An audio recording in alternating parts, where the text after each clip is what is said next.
I just want to say thank you everyone for coming today and welcoming here. And my name is Melanie Kaiser. I'm going to speak to you today on standing strong in faith on the journey of parenting a special needs child. And I just want to start by opening us up in prayer. So, Father, I just thank you so much for each and every parent and family that's represented here, Father God. I pray that you just take my words and minister directly to their heart personally to each and every situation, Father God. And I just thank you that they've taken the time to be here.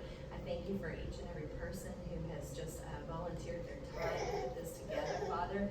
I pray that you just bless that time back to them as well. I thank you for Cityview Bible Church, and thank you that they have opened up to host this event. We just pray for that team as well, Father God. I just pray now, Father, you just prepare our hearts, Lord, and just help us to just hear you through everything that I say. And I just surrender this time to you, Lord. In Jesus' name I pray. Amen. Well, first off, I just want to know who in here likes to exercise, loves it. I don't see any hands, so except you have a hand back there. Me personally, I do not like to exercise. I do go to a walking group on Fridays and actually just go for the chit chat. The fellowship is wonderful, but back when Anna was a baby and she started to get a little older, my daughter Anna was 18 this year, and as she got a little older and we realized that she wasn't going to be able to walk, at least at age 3 and 4, she still wasn't walking. I realized, okay, I got to get in shape because I'm going to be taking care of this child, and clearly she's going to get bigger, and I've got to be able to hold her. So I'm not big on the gym. I do go occasionally, but I love to rollerblade. So I loved skating as a child, and I thought, okay, I'm going to rollerblade. That's what I'm going to do for exercise. And so I got a pair of skates. It was actually I got a pair when Anna was born in 2001, but it was actually about 2004 when, come on in. Yeah, go ahead. Oh, it's locked. Locked it out. Come on in. So anyway, I decided to get them out and start trying them out, and it ended up being my favorite pastime and my favorite form of exercising was rollerblading. Actually, I got a friend here, Carolyn, who was my rollerblading buddy since the beginning. And so anyway, recently in this last year, I've put my skates back on and just really started out to just really go further in rollerblading. So I live in Terra Vista, which is just north of here, and we have a lot of hills, and so it just started to be my goal. I'm gonna go up these hills, and I'm gonna see how fast I can go down them, right? So I've hit going downhill 32 miles per hour, which I'm surprised I still have my front teeth. And then anyway, we happen to live near Westinghouse Road, which in Williamson County, the top of Westinghouse Road is considered the highest hill in Williamson County. And so I guess it was last fall, I told my husband Scott, I said, you know what, if I live right here by the highest hill in Williamson County, I'm going to rollerblade up that hill so that I can say I rollerbladed up the highest hill in Williamson County. So I get on my skates one day, and he went with me on his bicycle, and we decided to go up the hill. And as we're heading up the hill, he's just riding along on his bike, but all of a sudden I'm realizing there's rocks all over the road because both sides of that road are under construction, and so there's pebbles everywhere and there's dirt, and I'm just realizing, okay, this is not as easy as I thought. Now uphill's hard enough, but then you add all the obstacles of the rocks on the road, and all of a sudden I couldn't go very fast. So finally I truck it to the top, and he's waiting at the top for me, and he's like, what happened? What took so long? And I'm like, the rocks. I can't go fast. They need to sweep the street. And if you've been on this road, it actually has a bicycle lane. It's great for bicycles, but when you have little bitty tiny rollerblade wheels, those rocks are a big deal, right? And so just the other day I decided I'm going to go back and try it again. So this time I was on the sidewalk, and I got about halfway up before I started hitting where the construction was, and once again there's rocks, and I had to just stop and turn around. And I'm thinking about it, and I'm thinking, it was no big deal for him to go up on his bike, but those little rocks are everything to my little bitty rollerblade wheels. And I got to thinking about it, and I thought, the little tiny rollerblade wheels had a really big time, going over the obstacles of these rocks. But the bigger wheel, the bicycle, it was nothing to them, and even if they were giant gravel, a car, it would be nothing for a car. And I was thinking, it's kind of like our faith.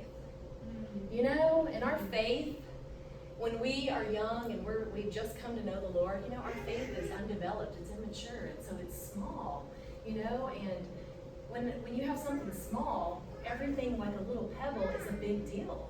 But the bigger the wheel, the bigger the faith, the less of a big deal the rocks are, right? And I was thinking about that, and I was like, I look back on this journey that I've been on for 18 years with my special needs daughter, and I remember when my faith was the size of that little rollerblade wheel, and every little pebble would trip me up. And I knew that if I was going to continue on this journey, I had to surrender my life to God, and I had to surrender the journey as a special needs parent, and allow Him to grow that faith. So I had to take this rollerblade size wheel faith and turn it into a tractor wheel. If you've been on this journey very long, you know that even a bicycle wheel is not going to get you. You need big faith, right? And so I'm not discounting where Jesus talks about Matthew 17:20. It actually, He tells us, truly I tell you, if you have faith as small as a mustard seed, okay, let me get this to change. He says, surely I tell you that if you have faith as small as a mustard seed, you can say to this mountain, move from here to there, and it will move. Nothing will be impossible for you. And so, a little faith definitely will go a long way. So I'm not saying so much as the size, because Jesus tells us that a little faith will move a mountain. I'm talking more about maturing your faith, going from being able to look at the pebbles and the obstacles in the road and have faith that can conquer those. And, that only comes from a relationship with the Lord. And so I just want to take this time today to share with you just how I grew in my faith, thanks to the Lord, and just learning to surrender this journey as a special needs mom to Him.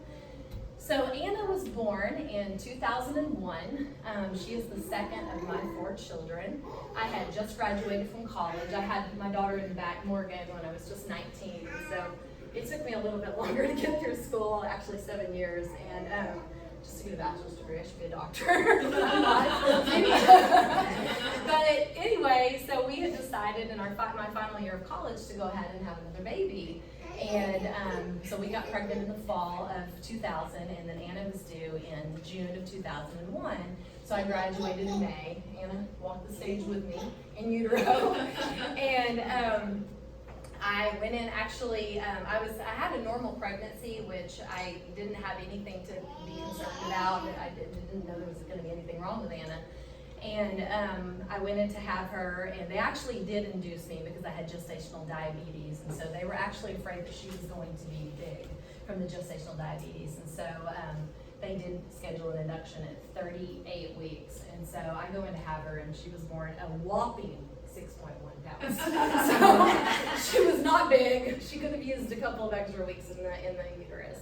Well, anyway, I happen to carry group B strep. It's a common thing that some moms carry. And so whenever you're having your baby, what they need to do is they treat you with antibiotics during delivery, and that will just prevent you from passing it on to the baby. Well, Anna came very quickly. I did not have time to get an entire dose of antibiotics through me, and she was already here. And so naturally, they went ahead and tested her for group B strep, and she tested positive. And it's funny because this is already, when I look back, I can see how God's hand was already on her life. So she tested positive for group B strep. She immediately went into the NICU. She was going to be there for 10 days of antibiotics. And actually, right after they did the first test, they do a second test just to culture them both. The second test never proved group B strep. So whether she really had it or not, we really don't know. But either way, she stayed in the hospital for 10 days. And I look now and I see how God's hand was on her life then, because had she come home not knowing what we found out in the next 21 days, she most likely would have been a crib death. So I see now how God definitely protected her from that. And so in the middle of the first 10 days, while we're just there thinking we have a baby with group B strep and nothing more, all kinds of problems started to rise. So first, Anna stopped breathing. They hooked her up, of course, to all the monitors and everything. And they had an IV in her head, and she would just stop breathing, and she would turn blue. And I would watch the oxygen saturation go from 100 to 40. And I would see her turn every shade of blue. And I remember just being scared, and I really didn't, at that time, I knew the Lord. I'd gone to church my whole life, but I didn't know how to take the challenges and the struggles that we go through and give them to Him and ask Him to get us through that. And so I would just pray, God, help my baby be better, and I really didn't know how to pray beyond that. And so we continued to walk through the next 21 days. It was supposed to be 10, it turned into 21.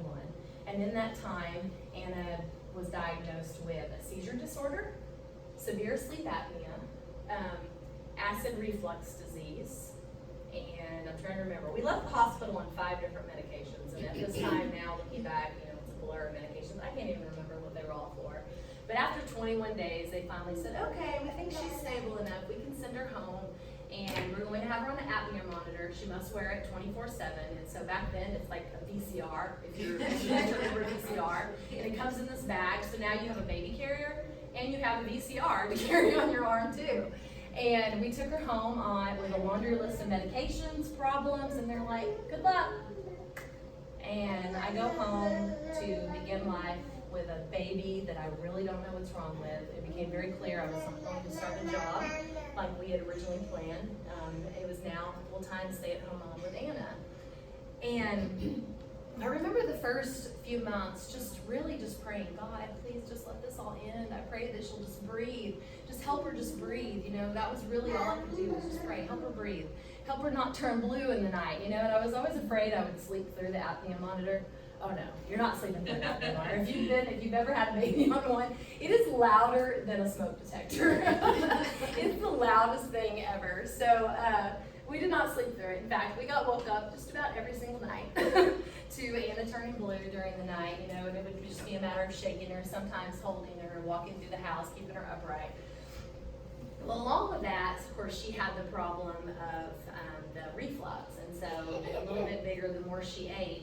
She would eat, and then she would throw up about half of it, And so over time, that started to, of course, just erode her esophagus, and it was so painful for her, and she would cry and cry and cry. And I remember it got to the point where either I would stay up with her all night, Scott would take turns with her, my husband, and he would sometimes drive. He'd put her in the car because the only thing that made her happy was to just put her in the car and drive. And some mornings he would get home and he'd say, well, we drove to Enchanted Rock, which is hours away, But that was the one thing, and it would give me a couple hours of sleep, and it would be quiet in the house, and then the next night would be my night. It was just tag teaming, and just getting through life.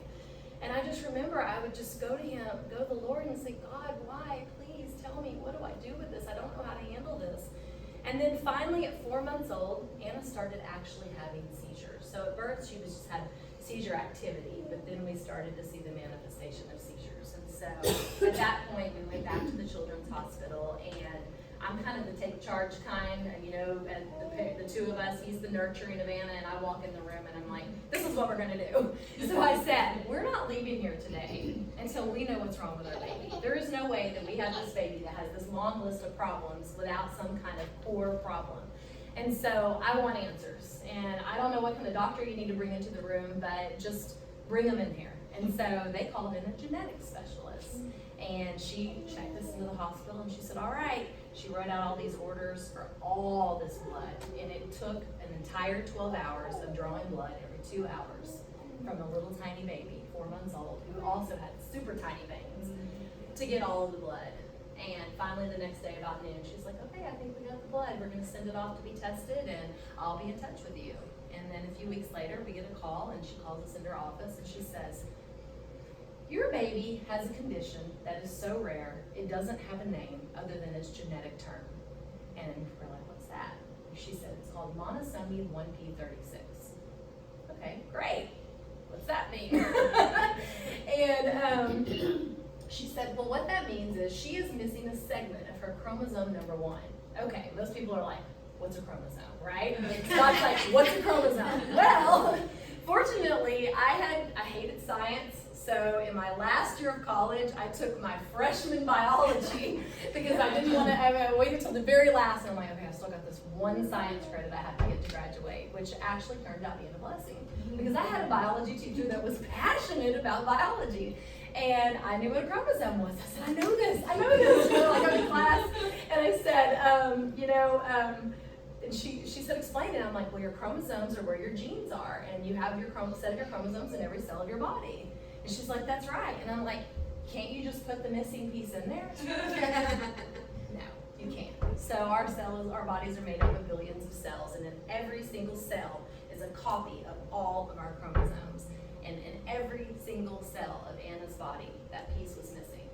It couldn't be just put in there. It was not not there. It was not present in her body. And I remember going, okay, what do we do? She said, I really can't tell you. It's a very rare condition. We have about 1 in 10,000 kids right now that are diagnosed with this. We really don't know a lot about it. We don't have many kids that have reached adulthood. All I can tell you is hopefully she'll make it to age 5, find some other families that have the same condition. I'm like, how do I find other families? She said, get on the internet. And that was it. And I leave. And at that time, Anna had early childhood intervention coming to the house for therapy. So they sent a physical therapist and an occupational speech therapist once a week. And so the next week, of course, when her therapist came, I told them all about her diagnosis. And God showed up. It turned out there was a family just down the road in Hutto who had a daughter with the same condition. And 1 in 10,000, and here we were, like 15 minutes apart. So they asked the mom permission to give me her phone number. Her daughter was 3, and they put me in touch with her. And I was all excited, excited to hear hopeful news about this baby, about her daughter, and, to know what to look forward to. Because Anna was 4 months old. All she was doing at that time was smiling and rolling from stomach to back. That was about all she could do. So I called this mom all excited that I'm going to, hear great news and be hopeful. And it was not the case. So at the age of 3 years old, her daughter did not smile. She did not laugh. She did not eat by mouth. She had 80 plus seizures a day. She was wheelchair bound. She had round the clock nursing care. And the mom's like, we just do everything we can just to keep her alive, but I would just love for her to smile. I would just love to know what she's thinking. She's trapped in this body, and she's visually impaired. She's hearing impaired. And, I can share all the stuff I have for you, but I can't give you hope. And I got off the phone and I cried, and I just thought, Lord, how am I going to do this? I don't know how to take care of a special needs child, 80 plus seizures a day. And I remember hitting my knees, and at that point, I just prayed, God, let me wake up and this be a nightmare. Just let me wake up and this all be a bad dream. I couldn't even face reality at that time. And, of course, it wasn't a bad dream. It was reality. And I knew at that point that there was no way I was going to continue on this journey if I didn't find something to keep my faith strong. Well, at the same time, God is so good. 4 doors down, my neighbor's daughter was battling leukemia. And sadly, Anna was born in June. That following February, their daughter passed away. She lost her battle with leukemia. She was 15. And here I am searching, trying anything to just get to know God and get to know, find something. I didn't know how to study my Bible. I did not know how to ask God a question and open the Word and find the answer. I didn't know how to do that.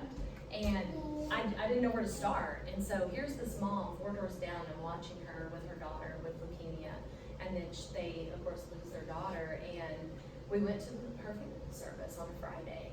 And I remember being at their church and just seeing the strength in this mother that I knew I did not have. And I knew that it was beyond human ability to have this strength. I knew that it was something more than what I had, and I knew that it only came from above. And so I actually just felt called to go back to that church that Sunday. And so I called her and said, we'd like to join you for church this Sunday. And she saved us a seat, and we get there, and of course there's praise and worship, and then they do it at a time where you can go up for prayer. And of course I'm in this big church and I don't really go there, and so I didn't want to go up for prayer. So I just bowed my head and was going to start praying quietly to myself while everyone went up for prayer. And all of a sudden I feel her arms just come around me, and she starts praying for me. She starts praying for Anna, and she starts lifting up her family. And I don't even know what she said, because all I can think in my head is, this mom just buried her daughter on Friday, and she's praying for me on Sunday. And that is what I want, And so at that point, I started to pray differently. I prayed, God, give me this faith that this woman has. Give me the faith that Catherine has. I know that this may not go away, but Lord, I know that you can help me get through this. And so the way I prayed became different. It was no longer why. No longer make me wake up from this bad dream. It was, okay, God, tell me how to do this. And so Anna, at 10 months old then, finally started to throw up blood at night because the reflux had become so bad. And so I would wake up in the middle of the night and bounce her through the house as she would scream and cry. And then, she would spit up and there was blood. So we knew there was something more going on now. She was now having erosion. And one night when I was up with her, I turned on music and I'm just bouncing through the house and just trying anything. And I finally had my moment where I had my surrender. And I remember I was just thinking of everything that happened. I was thinking of Catherine. I was thinking of her faith, knowing I wanted it. And I had this moment where I'm standing there and I'm holding her and I'm just crying and I'm thinking, I'm so tired. She is 10 months old. We have not slept through the night. She cries round the clock. Scott's exhausted and he's working a full-time job. I'm taking her from him, so he can get some sleep. I can't keep doing this. Please God, help me.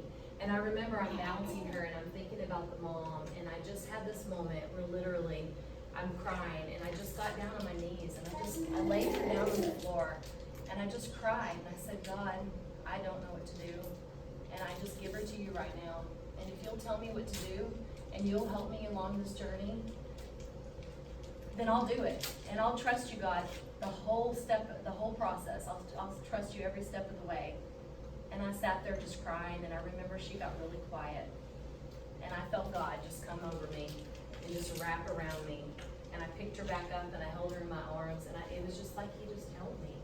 And I can't explain it. If you've ever encountered it, you know what I'm talking about, but it's the peace that surpasses all understanding.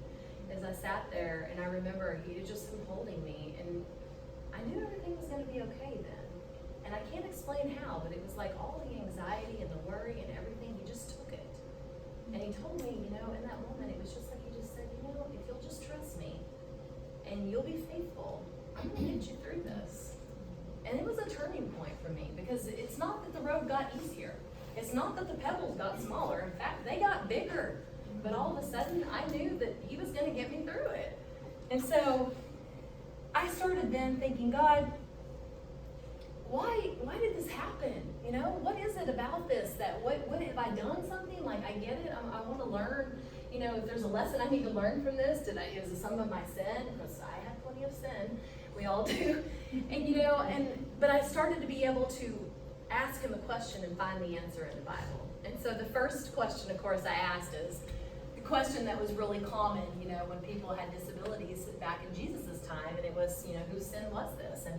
And I'm going to pick up in John 9, 1-3, and it says, as Jesus was walking along, he saw a man who had been blind from birth.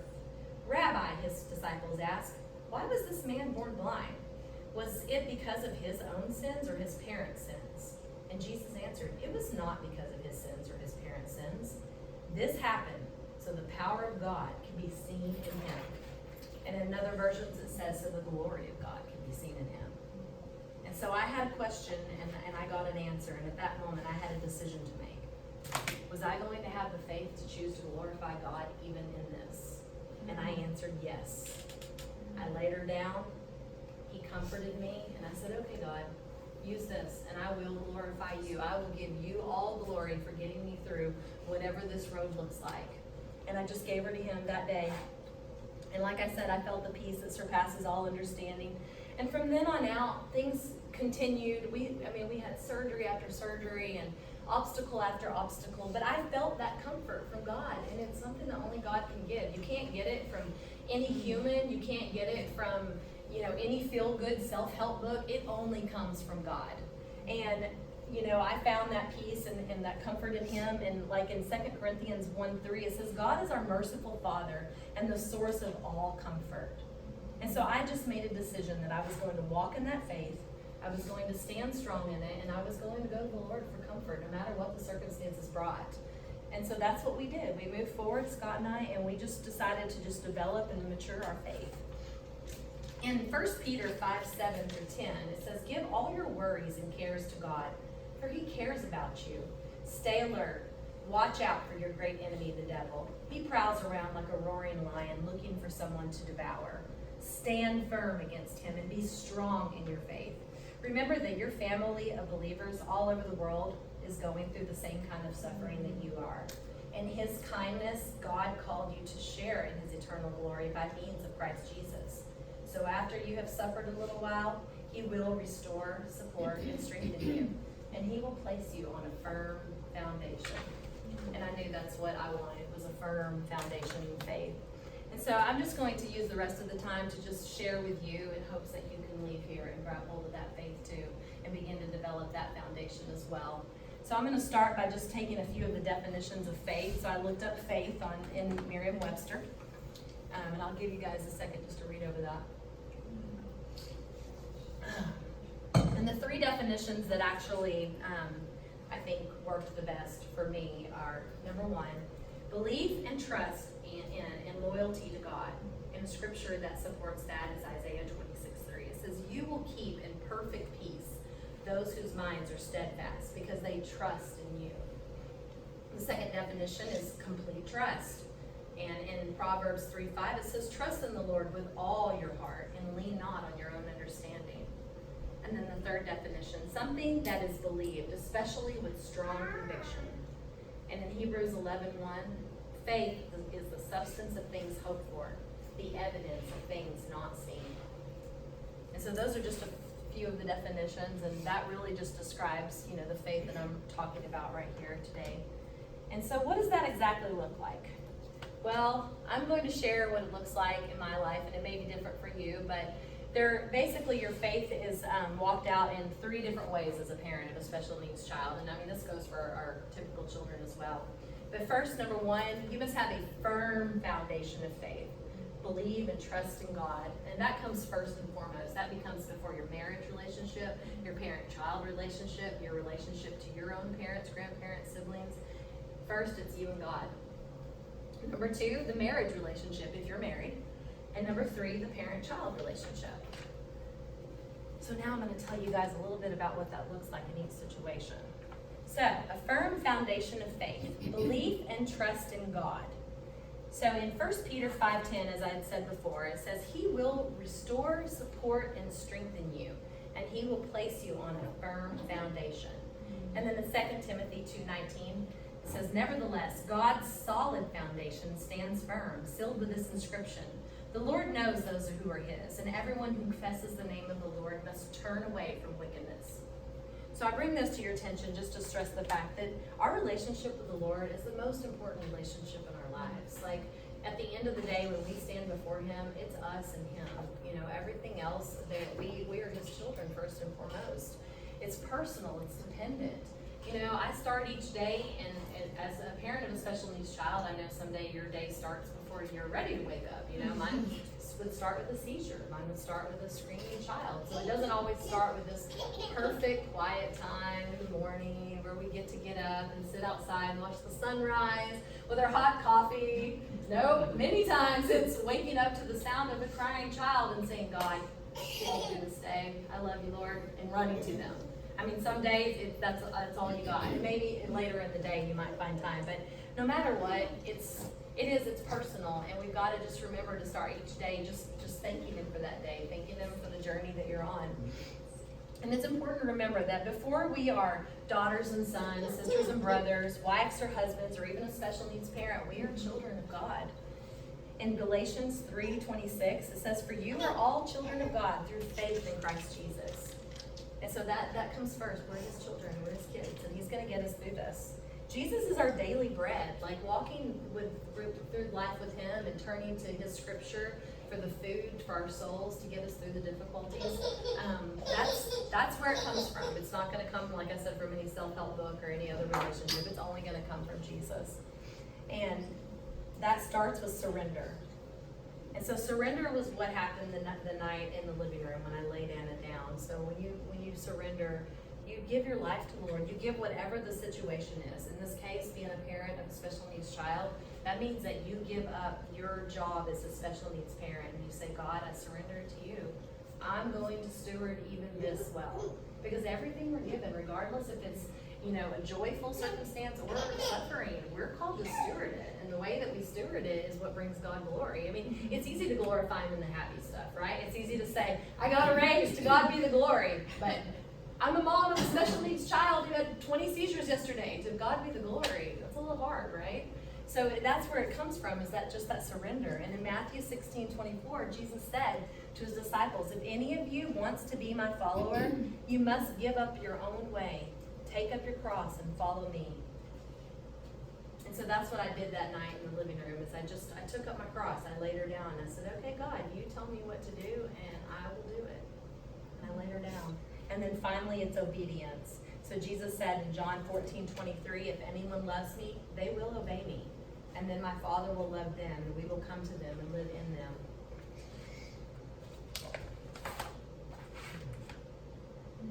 Next is the marriage relationship if you're married.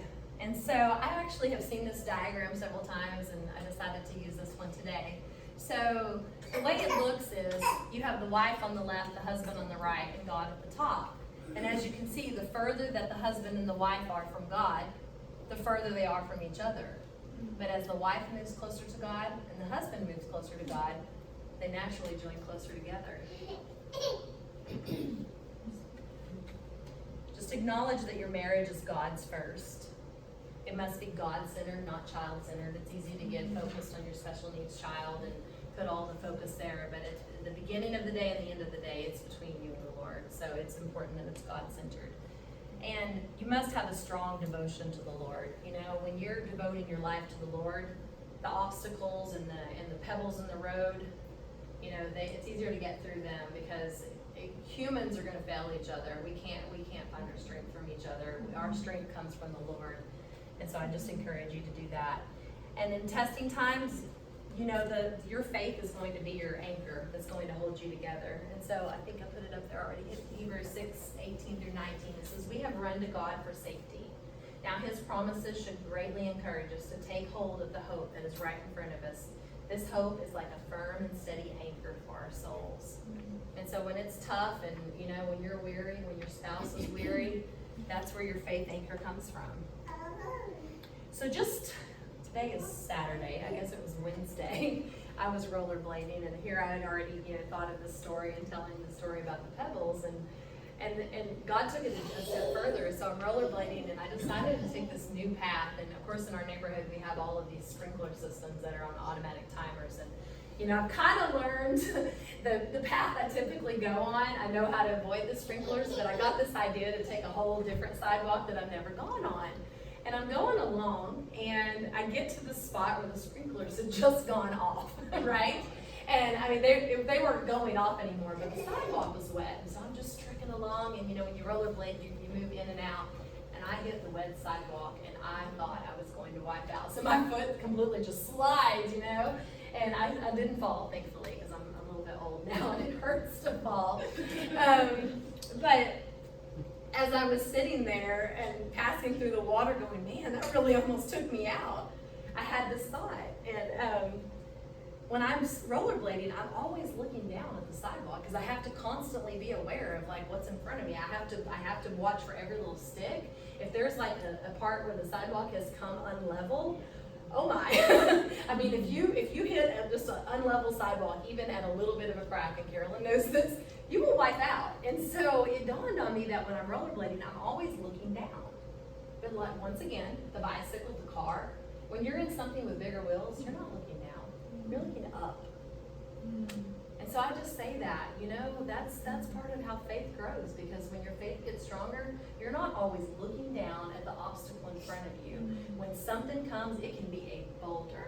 You're looking up because you're looking up at the Lord, and you're going to get through it because your eyes aren't focused on the problem. Your eyes are focused on the solution. And so I bring that to your attention because just recently, July 30th, my life changed forever, and I was faced with the obstacle that was bigger than any pebble I had faced all along the way. So Anna turned 18 in June 27th, and Scott and I had decided this earlier this year that this would be the year we would baptize her. Because you know, that's the question. I don't know if you've had that question, but when's the right time to baptize your child with special needs, right? And she's nonverbal, so we couldn't really get an answer, and she couldn't come to us and say, Mom, I want to be baptized. So we just had talked about it back in January and February, and I mentioned it to a couple of my friends, and they were like, that's a great idea. And I said, I'm going to do it the month of her 18th birthday. And so we asked Anna, do you want to be baptized? And when Anna wanted to do something, her way of saying yes was to clap her hands. And so when we asked her, she clapped her hands, and we're like, we're going to baptize you for your birthday. And so her birthday was June 27th, and that was actually a Wednesday or Thursday. And that Sunday happened to be the week that our church does baptism. And so we signed her up, and we got her baptized, and it was interesting because, I had no idea, was she going to hold her breath when she went under the water, She came up, she coughed up a ton of water, and I was thinking, okay, did she even understand this? But she did. So afterwards, we get her changed into her dry clothes, and we go into service, and she would not stop making noise. She was so happy. And even though she couldn't share in words, I knew, she knew. And I texted my friend Jen here, and I said in my group of friends, and I said, you guys, she is just so chatty. She just won't stop talking. And it's because she knew that she had taken that public proclamation step in baptism. And even though she couldn't share with her mouth, she shared it with her whole demeanor, that, she knew that she had taken that step and everything. And so that was in June. And then in July, I was taking a trip to Colorado with a couple of my close girlfriends. And my 16-year-old daughter was actually going along. Her birthday was in May, and she had said she wanted to go to Colorado for her birthday. We have a family cabin up in the mountains. And I remember when it got close to time, I was struggling because I couldn't take Anna. Because in Colorado, there's not a lot a child in a wheelchair can do. A child who's very severe and profound, there's not a lot they can do. She, if I could have put her on a horse, and they claim you can, but Anna would have thrown herself off. I mean, if she didn't want to be on the horse, she's going to get off the horse, and I couldn't take her mountain climbing, and I couldn't take her whitewater rafting, and so when I got down to it, as hard as it was, I decided that, I was going to leave her home, and so we're packing up the car on Saturday night. She was actually sitting out on the porch in her wheelchair watching us pack up. It was super hot and humid, as it always is in Texas. And I remember mosquitoes were really bad in July, and I'm looking at her as we're packing up the car, and I'm thinking, she's going to get ate up by mosquitoes. So I took her back in the house. Well, she was in the house by herself, and we finished packing up the car, and then we get ready to go, and I went to tell my son goodbye, and my husband goodbye, my dogs goodbye, my cats goodbye. And I love animals, by the way. And I go to Anna, and I said, I love you, and I'm going to miss you, and I'm sorry you can't go, and I'll see you when I get back. Well, I didn't know that would be the last time I saw Anna alive. So we left on that night, that Saturday night, and we drove for the night. We got to Colorado the next day about lunchtime, and we stopped at a friend's house and ate breakfast, and then drove on up to the cabin. And I just called my husband and told him we made it okay, and he was planning on taking my son to the lake the next day with some friends. My oldest daughter was going to babysit Anna. So Monday, we took our first day to go hiking, and we decided to drive up to the top of a mountain and then hike the last little bit. And so we get up to the top, and we just had some really cool experience of just sitting up there, just looking around at the beautiful mountaintops. And I even FaceTimed my husband, and he was with my son at the time, just to share what we were seeing and everything. And I told him I would call him again the next day. And that was, the next day was Tuesday morning. So I got up Tuesday morning, and where we were staying, it's very spotty service, so we weren't able to actually get a lot of signal. There was a phone line to the cabin, but I hadn't shared the number with anyone. But thankfully, one of my friends on the trip, Yvonne, had shared the number with her family, and she happens to live down the street from me. So I woke up, and I came down and made the pot of coffee, and I left my phone upstairs because it was useless in the cabin with no service. And shortly after 7 o'clock Colorado time, Yvonne comes out and says to me, you need to call your house. Ashley, her daughter, was leaving from work. There's an ambulance at your house, so you need to call your house. So I go upstairs and I grab my phone, and of course about that time the text messages started coming in, and the first one was from my son, who's 12. So being a 12-year-old boy, he doesn't sugarcoat it. I open the text and it says, Mom, call me. Anna died, and Dad is crying. And I remember just looking at that, thinking, no. And I came back downstairs, and I'm like, no. I hit the floor, and all of a sudden I had a boulder in front of me. And I thought, there's no way, I can't, no. And I call my son, and he says, I'll put Dad on the phone. He puts my husband on the phone, and of course Scott says, I'm sorry, yes, I'm sorry. And I knew it was true. And I got off the phone and, of course, cried the way a mother cries when she loses her child. And my daughter came down and she was crying, and my friends circled around me, and they started praying over us. And even though I was sitting there facing a mountain of grief, the biggest boulder that no wheel is big enough to get over. I saw over it because I was looking up, and God downloaded the most beautiful picture in my mind, and that was Jesus coming straight into Anna's room that morning. And he said to her, "Come on, Anna, let's go home." And she went.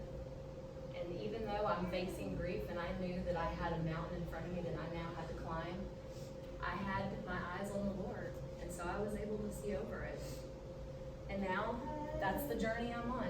I'm on a new journey. I'm no longer the mom of a living child with a disability, but I'm a grieving mom. And it's only been a month and a half. But I can stand here and I can smile and I can tell you I have sad days and I have days when I just miss her. I have no doubt that she is walking and talking and singing and dancing, but I miss her. And I had a choice to make even that day. I could become a grieving mom and just be sad, or I could be a good steward of even my grief and choose to glorify God even in this. And that's what I'm doing. And so how do you do that? Walking out your faith every single day. Well, it starts by taking every thought captive. So of course, in the weeks to come, every negative thought that you can possibly think of comes into my mind. Like, it was untimely. I should have been there. She should have been with me in Colorado. My husband laying blame on himself. Every little thing you could think of. But then I realized it's not about our thinking. It's about taking hold of the truth of God's word. In the 2 Corinthians 10:3-4, it says, "We are human, but we do not wage war as humans do. We use God's mighty weapons, not worldly weapons, to knock down the strongholds of human reasoning and to destroy false arguments." And so every time I had a thought like, I should have been with her, she should have been with me, I shouldn't have taken the trip, that's human reasoning. Because the truth was that she was with the Lord and he knew exactly what day he was calling her home. And secondly, in 2 Corinthians 10:5, it says, "We demolish arguments and every pretension that sets itself up against the knowledge of God. And we take captive every thought to make it obedient to Christ." And that's the choice I had to make, was to take every thought captive and make it obedient to the truth of Christ. And I would like to share one of those scriptures that has helped me so much through this is in Psalm 139. And in the very end of Psalm 139:15, it says that God knew all the days ordained for us before even one of them were come to be. And so he knew what day she was going home. It was not an accident. It was not untimely. She had an assignment here on earth and it was finished. So I have to hold on to that. Now finally, I just want to share a little bit with you about the parent-child relationship. And so you have to start by acknowledging first that your child is God's first. We were given our children to steward them, but they're his kids first. Anna was always his. She was just mine for 18 wonderful, hard years. But she was his first. He gave her to me, and he called her home. And that's the truth. I've been called to steward her during this life. And in Proverbs 22:6, it says, "Train up a child in the way that he should go, and when he is old, he will not depart from it." That goes for all of our kids. They're given to us, and we're to steward them, to train them up. But ultimately, we're to turn them to the Lord. That's who they belong to. And then we must have faith in God's divine plan. And even if that means that he's going to call them home when they're 18 years old, we have to trust his plan. We have to trust his plan no matter what it looks like. If it is obstacles every day, because the only way you're going to have the strength to get through it is when you trust him 100%. So I would just like for all of us that have a child in this room to just say this along with me out loud. And as you can see where I put the brackets, just fill in your child's name. So claim Psalm 139:14-16. It says, let's say it together. "I praise you because Anna is fearfully and wonderfully made. Your works are wonderful. I know that full well. Her frame was not hidden from you when she was made in the secret place. When she was woven together in the depths of the earth, your eyes saw her in her body. All the days ordained for her were written in your book before even one of them came to be." And I just take hold of that each and every day. And I know that even though it seems like I didn't have her for very long, I know that I had her for exactly the amount of time that I was supposed to have her.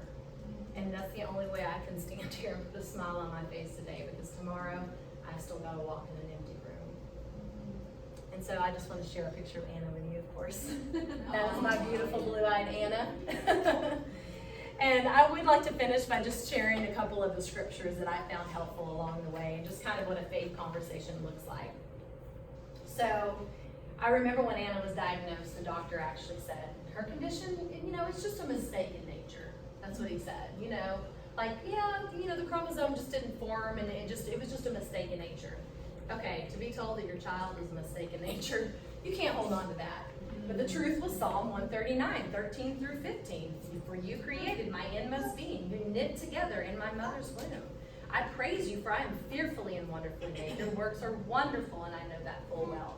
My frame was not hidden from you when I was made in a secret place, when I was woven together in the depths of the earth. Anna was not a mistake of nature. She was knit together in my womb exactly how God intended her to be. And then whenever I was just worried and thinking, there's no way that I'm strong enough to be a special needs parent, 2 Corinthians 12:10 says, that is why I take pleasure in my weaknesses and enemy, insults, hardships, persecutions, and troubles that I suffer for Christ. For when I am weak, I am strong. And that's where the strength comes from. When I was worried about her health issues, and I would say, God, I'm just worried. I don't know what the next thing is. God says in 1 Peter 5:7, give all of your worries and cares to God, for he cares about you. And I remember thinking, God, will you just help me? And in Psalm 37:5, it says, commit everything you do to the Lord. Trust him, and he will help you. And of course, like I said, one question I had a lot was, why did Anna suffer in this life? She had such a hard life. She had scoliosis. She had brain surgery. She had surgeries for reflux.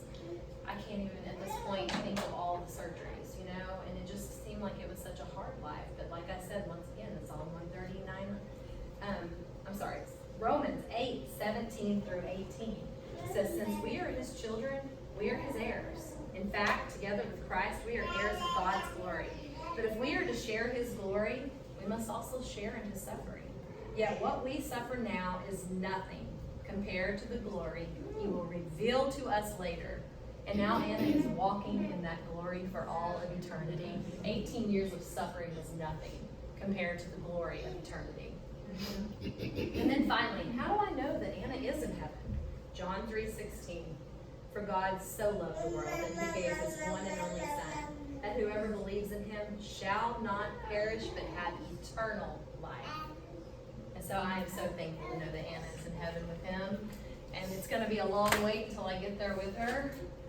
But I'm going to continue to just look forward to that day. And, you guys are on the journey now, and I don't know how long the journey is for you, My husband and I really thought that we would be 50, 60, 70 years old and have Anna. But now we're just waiting until the day when we see her again. And so I just leave you with Hebrews 11:1. Faith is the substance of things hoped for and the evidence of things not seen. And my hope is just in heaven